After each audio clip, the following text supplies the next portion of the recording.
Hello അസ്സാം വലൈക്കും. ഷിൻസിസ് വ്ളോഗിലെ പുതിയൊരു വീഡിയോയിലേക്ക് എല്ലാവർക്കും സ്വാഗതം. എല്ലാവരും സുഖമായിരിക്കുന്നുണ്ടല്ലോ? അൽഹംദുലില്ലാ, ഞങ്ങളും ഇവിടെ സുഖമായിരിക്കുന്നു കേട്ടോ. ഇത് ഞാൻ വന്നിട്ടുള്ളത് ഒരു ഈവനിങ് സ്നാക്സിൻ്റെ റെസിപ്പി ആയിട്ടാണ് കേട്ടോ. അപ്പോൾ നമ്മുടെ മക്കളൊക്കെ സ്കൂളിട്ട് വരുന്ന സമയത്ത് നമുക്ക് ഇതുപോലെ ഉണ്ടാക്കി കൊടുത്തിട്ടുണ്ടെങ്കിൽ മക്കൾക്കൊക്കെ ഒത്തിരി ആയിട്ട് ഇഷ്ടപ്പെടുന്ന ഒരു ഐറ്റമാണ്. അപ്പോൾ നമ്മളിതിൽ എണ്ണയോ ഓയിലോ ഒന്നും ചേർത്തിട്ടില്ല, നമ്മൾ നെയ്യോ ഒന്നും ചേർത്തിട്ടില്ല കേട്ടോ. അപ്പോൾ ഒട്ടും എണ്ണ ചേർക്കാത്ത ഒരു എണ്ണ പലഹാരം അല്ലാതെ നമ്മൾ ആവിയിൽ വേവിച്ചിട്ടുള്ള ഒരു പലഹാരമാണ്.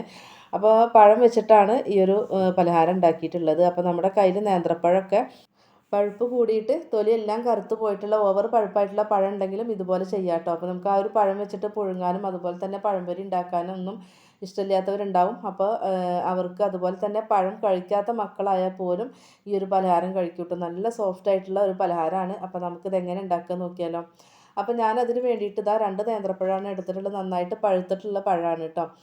അപ്പോൾ ഇത് തൊലിയെല്ലാം കറുത്തിട്ടുണ്ടെങ്കിലും ഓവറായിട്ട് പഴുപ്പ് കൂടിയിട്ടുള്ള പഴമല്ല.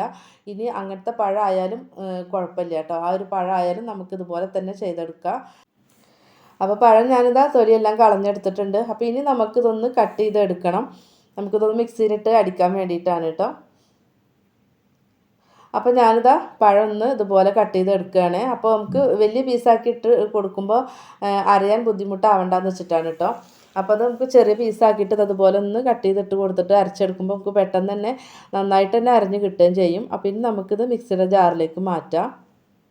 അപ്പോൾ ഞാനിതാ മിക്സിയുടെ ജാർ എടുത്തിട്ടുണ്ട്. അപ്പോൾ അതിലേക്ക് നമ്മൾ കട്ട് ചെയ്ത് വെച്ചിട്ടുള്ള പഴം ഇട്ട് കൊടുക്കുകയാണ്.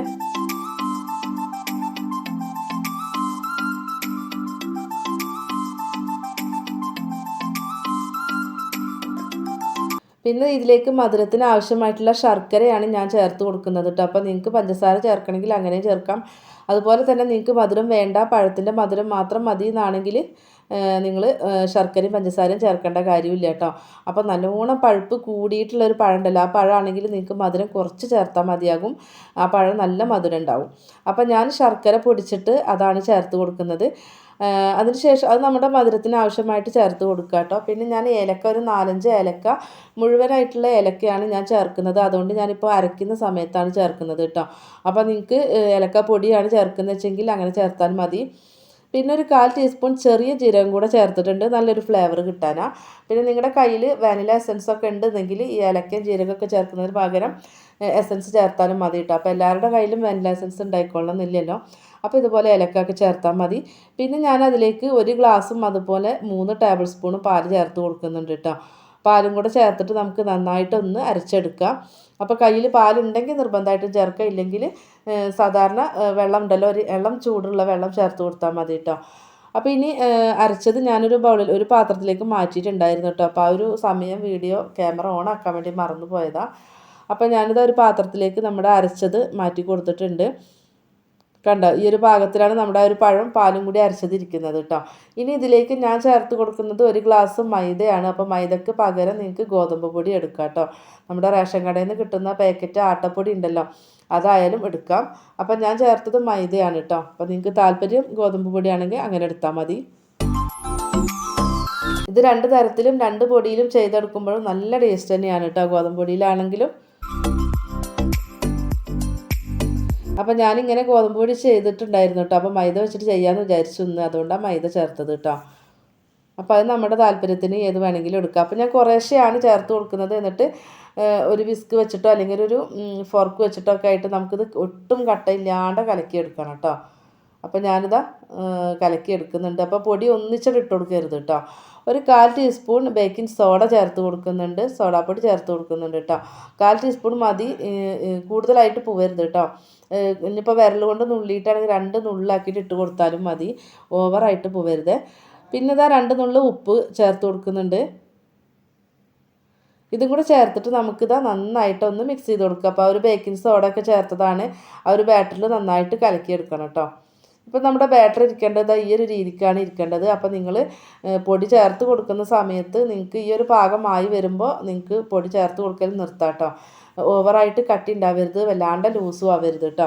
പിന്നെ ഞാൻ ഉണ്ടാക്കുന്നത് ഈ ഒരു കപ്പിലാണ്. അപ്പോൾ ഞാൻ നിങ്ങളുടെ കയ്യിൽ സ്റ്റീലിൻ്റെ ഗ്ലാസ് ഉണ്ടെങ്കിൽ അതിൽ ചെയ്താൽ മതി, അല്ലെങ്കിൽ ചെറിയ ചെറിയ ബൗളുകൾ ഉണ്ടാവുമല്ലോ, കുഞ്ഞി ബൗളുകൾ ഉണ്ടാവും സ്റ്റീലിൻ്റെ, അപ്പോൾ അതിൽ ചെയ്താലും മതി കേട്ടോ. അപ്പോൾ ഞാൻ എൻ്റെ കയ്യിൽ ഈ ഒരു കപ്പ് ഉള്ളതുകൊണ്ടാണ് ഞാൻ ഇതിൽ ചെയ്യുന്നത് കേട്ടോ. പിന്നെ സ്റ്റീലിൻ്റെ ഗ്ലാസും അതുപോലെ കുഞ്ഞി ബൗളുകളൊന്നും ഇല്ല, അപ്പോൾ ഞാൻ ഈ ഒരു കപ്പ് എടുത്തിട്ടുണ്ട്.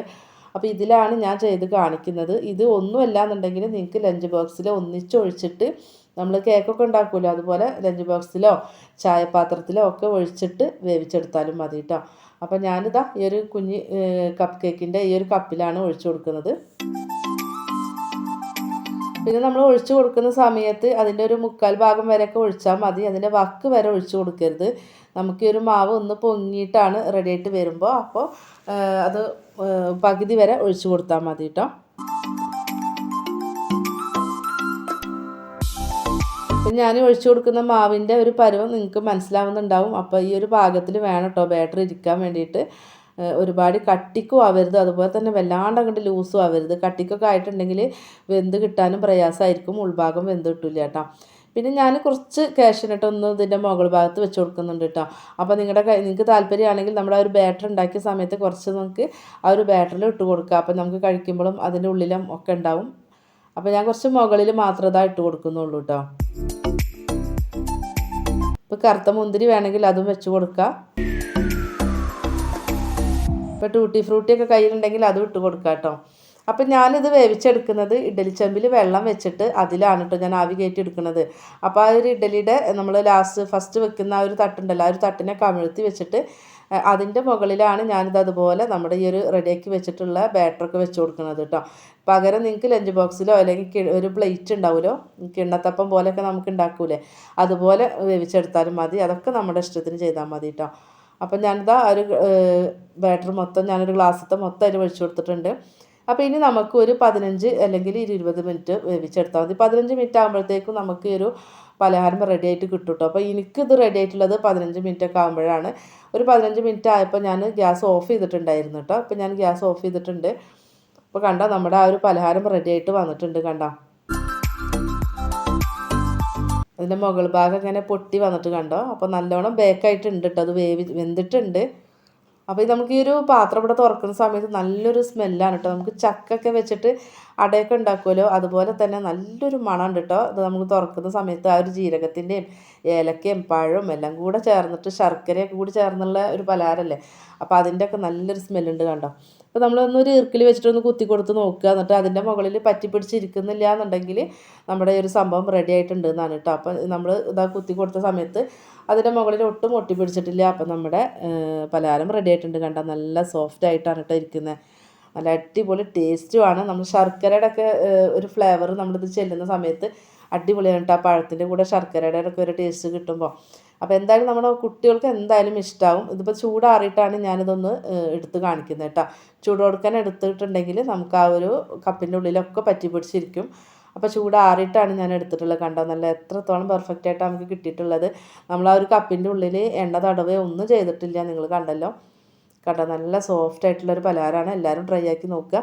നമ്മുടെ വീഡിയോസ് കാണുന്ന പുതിയതായിട്ടുള്ള കൂട്ടുകാർ പ്ലീസ് ഒന്ന് സബ്സ്ക്രൈബ് ചെയ്തിട്ട് സപ്പോർട്ട് ചെയ്യണം കേട്ടോ. വീഡിയോസ് കണ്ടുകൊണ്ടിരിക്കുമ്പോൾ ഒന്ന് ലൈക്ക് അടിക്കാനും മറന്നു പോവല്ലേ. നമ്മളെ ചാനലിൽ ഒത്തിരി റെസിപ്പി അപ്ലോഡ് ചെയ്തിട്ടുണ്ട്. അപ്പോൾ അതും കൂടെ ഒന്ന് കണ്ടു നോക്കി ഫീഡ്ബാക്ക് തരാം കേട്ടോ. ഇൻഷാ അല്ലാഹ് മറ്റൊരു വീഡിയോ ആയിട്ട് വീണ്ടും വരാം. അസ്സലാമു അലൈക്കും.